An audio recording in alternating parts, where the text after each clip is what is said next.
Pagsamahin mo muna kasi ang itlog at leftover rice para mas maging katakam-takam ang lulutuin. Ngayong araw nga po ay magluluto na naman tayo ng isang pangkaraniwang lutuin. Pero syempre, gagawin nating special ang pagkakaluto nito. Dito nga po ay meron tayong leftover rice o bahaw na kanin sa Tagalog. Napadami kasi ang saing ko kagabi, kaya para di masayang, gagawin natin yan ng paraan. Meron din tayo ditong biniling 6 na pirasong itlog. Bali, hiniwalay ko lang muna yung egg yolk sa egg white nito. Yung egg yolk po dito ay ibubuhos na natin dito directly sa ating binuhaghag na bahaw. At yung egg white naman ay set aside muna natin. Dito po ay lalamas-lamasin ko lang muna yung bahaw na kanin kasama ng egg yolk. Mas mainam kasi na pagsamahin muna ang dalawang ingredients na to para mas kumula yung egg yolk mamaya kapag lulutuin na natin. Mix-mix pa natin yan hanggang sa mag-combine na thoroughly ang dalawang sangkap. Then matapos itong ma-prepare ay iset aside muna natin yan at simulan na agad natin ang pagluluto. Dito sa ating kawali ay maglalagay lang tayo ng estimated 2 tablespoon lang ng butter. Kung wala po kayong butter,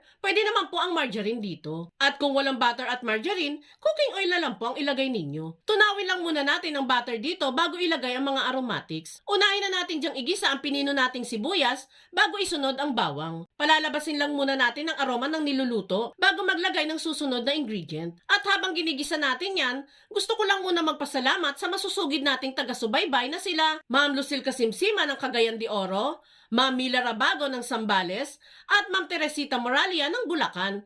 Thank you always for watching mga madam ko! Once magisa-gisa na dito ang mga aromatics, ay sinunod ko na din dito itong 1/4 kilo ng pork giniling. Pwede nyo naman pong damihan or kontian pa ang pork giniling, depende sa budget ninyo guys. Halo-haloin lang muna natin yan hanggang sa bahagyan ng maluto ang pork giniling dito. At this point ay maglalagay lang ako dyan ng isang pirasong pork cube para mas maging malinamnam ang dish natin na gagawin. Then saka ulit natin haluin hanggang sa matunaw lang yung pork cube dito. And since medyo kulang pa sa konting alat, kaya mag-a-add ako dyan ng konting patis lamang po. Medyo maalat na din po kasi ang pork cube guys, kaya konting patis lang ay sapat na. Mix-mix at igisa-gisa lang natin itong niluluto bago tayo maglagay dyan ng mixed veggies. 25 pesos lang po itong mixed veggies sa mga convenience store guys. Murang-mura lang at afford na afford nyo po yan. Mas appetizing kasing tingnan ng ating dish kung marami tayong kulay na makikita. Especially sa mga bata, di ba? Mas gusto nila mas colorful ang makikita sa mga pagkain nila. Matapos nating magisa-gisa dito ang mga mixed veggies, pwede na natin ditong isunod itong hiniwa-hiwa nating kangkong leaves. Kita nyo naman guys, sa ingredients pa lang, napaka-healthy na talaga ng dish na ginagawa natin. At kung maaamoy nyo lang itong niluluto natin,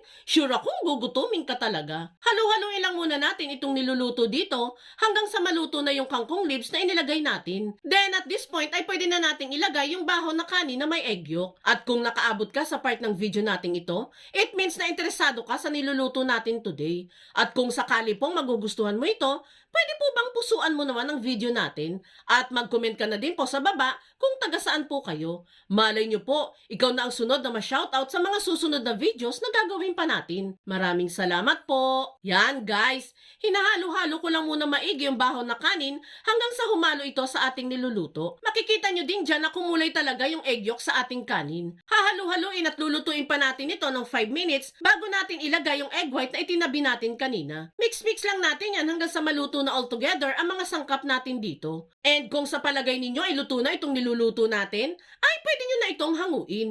And ready to serve na itong super sarap at overloaded sa sangkap na pork chow fan. Dito guys, no need nyo na magluto pa ng bukod na ulam. Dahil dito pa lang sa pork chow fan natin, ay masasatisfied ka na sa sarap at hindi ka na maghahanap pa ng uulamin. Kaya itag mo na din ang buong pamilya at barkada at subukan nyo na din magluto nito.